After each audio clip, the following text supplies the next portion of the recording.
There's something that I noticed about myself. I don't dislike single player games. I actually enjoy puzzles and those brain teasers that just have you thinking outside of the box. And I like single player games with really strong, compelling stories, or single player games with where you can sort of create or build things. But if I had the option, if I had to choose, I would choose multiplayer like almost every single time. And I think I realized why. I don't mind playing with bots, but after a while, it just gets a little stale. After like maybe like an hour or so, it's like eventually I want someone else to play with. Now, whether it's side by side, in person, or whether it's online, through a headset or through a voice chat, or even if we're just silently communicating. Let's say there's no way for us to communicate, via headset or through keyboard.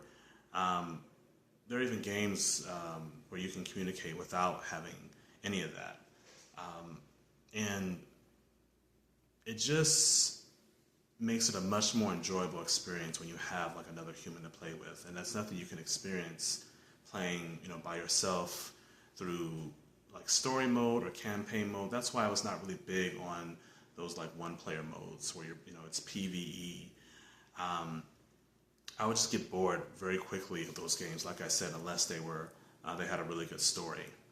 This also explains why I would go to arcades. Um, at some point, I'll have my fun. Once all the dopamine wears off, you kind of realize you're by yourself, and then you just end up leaving because it's you don't really have anyone else to play with. And I've noticed this with other gamers as well. Um, like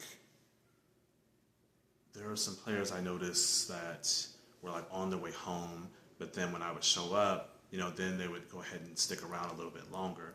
And I think it just changes the whole experience of like video games. So I don't think it's something that has to be enjoyed with other people, but for me, I personally enjoy it when I have someone else to play with. There's this one game that I played, and it was very uniquely designed by the developers. And basically, it's a game where you initially think that you are playing with bots, but you don't find out until the end of the game or near the end of the game that those bots were actual people. They were actually human players. But I think the developers intentionally did that because these characters, they didn't have any gamer tags attached to them. You just have these characters following you throughout the game, and you think it's just your assistant. But then, at the end, they show you the credits. You actually see the list of players that you ran into. And it's pretty cool because we were actually communicating silently. But I thought it was a bot. I said, okay, this is a little different. Why is this bot acting a little different? Why is it still following me? So I just thought it was a really cool concept. But that game is the epitome of just silent communicating. So I think there's something to it. I'm not saying that games need to be enjoyed with other people, but I think it just, for me personally, just closely mirrored like how badly I really wanted connection. And I just didn't really have, I guess, the social skills and didn't really know how to take initiative to making that happen in real life. I don't think that I was always chasing video games and the stimulation. I think that I was low-key chasing the connection because I didn't have a very big social life. And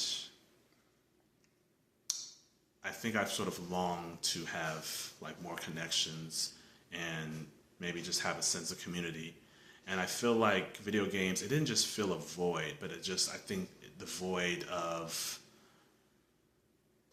just connection. It kind of helped fill that void of loneliness, and the connection I experience in the game, whether it's online or side by side, it's just something that I wish I had more of in real life outside of the game. And I think that's really why I enjoyed, and still, to a degree, I still enjoy multiplayer games over the single player games.